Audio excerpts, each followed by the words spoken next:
কথা বলতে কিছুই হবে না তাই বিভিন্ন ইয়ে করতেছি। ওখানে আমরা বিলটা মিটাইতে গেছি, পরে আমাদের কাছে বিল বেশি ধরতেছে। তো আমরা বলতেছি ভাই বিল কেমন ধরতেছে, প্রত্যেকে যে এমআরপি সেই এমআরপি ধরতেছে, আমরা তো এমআরপি তো ধরা হয়, আপনি একটু লেস করেন, তো উনি লেস করবে না, উনি ওই এমআরপি নেবে।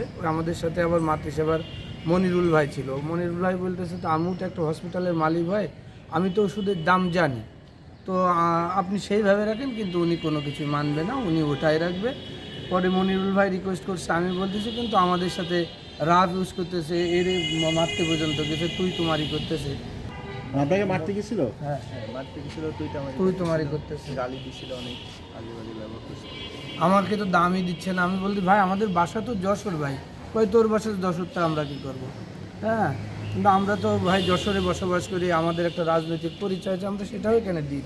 বাট উনি অকারণে আমাদের সাথে, এই যে আমরা হসপিটালে তো রুগী আনছি আমরা সেবার জন্য, তো উনি আমাদের সাথে অকারণে এই ব্যবহার করলো, তুই তোমারই করলো। আর মনিরুল ভাই একটা সম্মানীয় লোক, একটা হসপিটালের মালিক, তার সাথে যে ব্যবহারটা করছে আমরা এটা অত্যন্ত ভাই এতে কষ্ট পেয়েছি। আপনি একটা খারাপ ব্যবহার করেছি ভাই। শোনেন, আমি ওনারে বলেছি প্রত্যেকটা ইঞ্জেকশনে 10% লেস করে নেব।